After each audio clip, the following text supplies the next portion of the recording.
kasih Tuhan, hari ini kita bertemu kembali, kita bersyukur kembali. Di hari ini kita akan belajar seperti biasa. Kiranya kalian mengikuti setiap pembelajaran pagi hari ini dengan penuh konsentrasi, dengan daya pikir yang baik, sehingga kita bisa belajar dengan baik setiap apa yang disampaikan guru pada pagi hari ini. Kalian boleh mengerti. Terima kasih anak-anak. Kiranya kalian juga pelajari mata pelajaran yang Pak Guru akan berikan pada pagi hari ini, supaya kalian bisa menyimak setiap video yang Pak Guru akan sampaikan pada pagi hari ini di pembelajaran kita hari ini. Terima kasih. Selamat belajar kita pagi hari ini.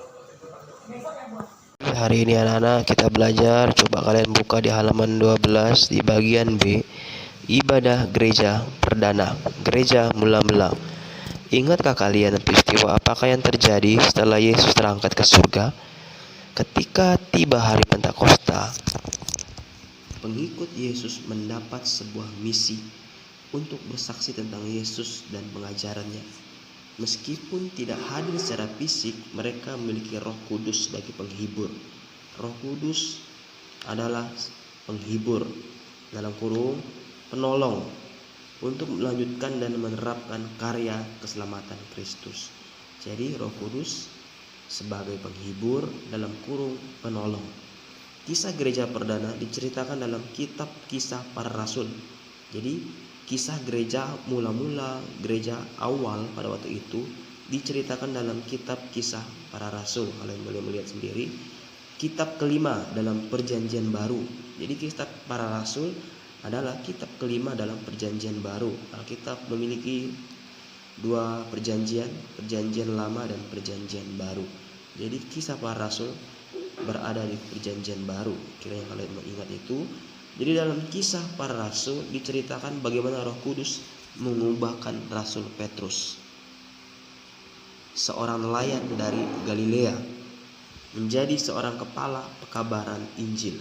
Petrus menyampaikan khotbah kepada semua orang untuk menerima keselamatan dari Yesus dan memberi diri dibaptis.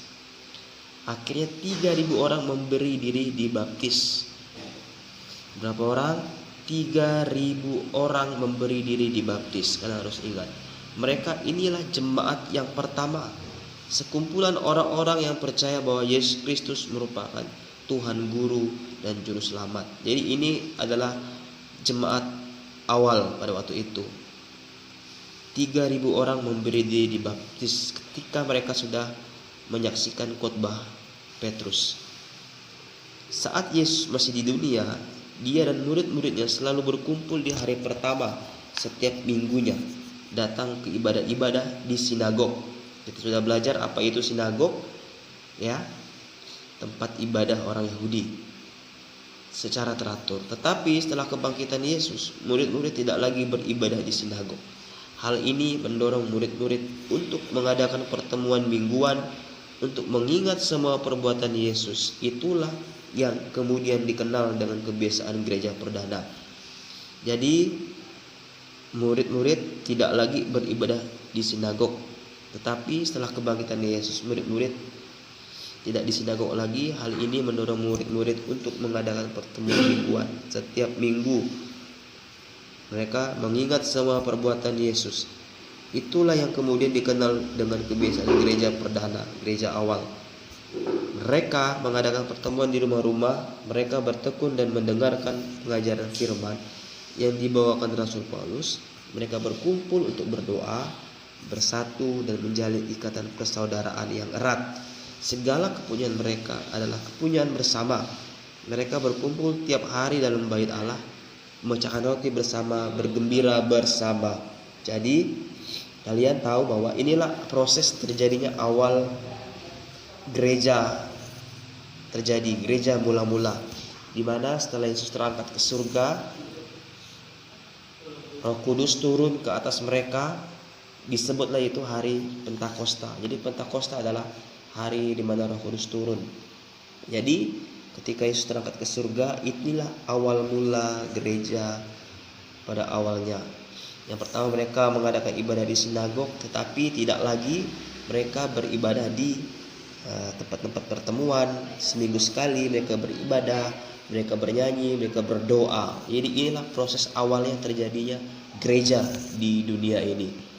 Setelah Yesus naik ke surga, mereka semakin giat ibadah, semakin giat belajar. Jadi inilah proses awalnya gereja mula-mula. Kalian baca di halaman 12 ini ya. Kalian pelajari halaman 12 ini, kita belajar secara pelan-pelan di sini. Jadi kalian bisa melihat dengan baik. Jadi coba lihat di sebelahnya lagi, itu ibadah gereja perdana berlangsung pada hari Tuhan Minggu seperti tercatat dalam Kisah Para Rasul 20 ayat 7. Hari Minggu disebut sebagai hari Tuhan karena untuk memperingati karya kehidupan Yesus di bumi secara utuh, mulai dari kelahirannya, khotbahnya, kematian, dan kebangkitannya. Hari Tuhan, hari Minggu adalah hari pertama dalam satu minggu atau hari ke-8 setelah hari Sabat atau Sabtu, yang artinya bagi orang Ibrani adalah hari yang ke-7. Oleh karena itulah umat Kristen beribadah pada hari Minggu. Inilah mengapa orang Kristen beribadah hari Minggu. Jadi ini alasannya. Jadi di dalam cara mereka beribadah terdapat unsur ibadah yang memang sejak zaman perjanjian lama sudah ada. Tujuan ibadah adalah pada Tuhan Yesus, kemudian pada pujian, doa, firman, serta membawa persembahan. Terima kasih, kalian pahami ini dengan baik-baik dulu ya. Terima kasih.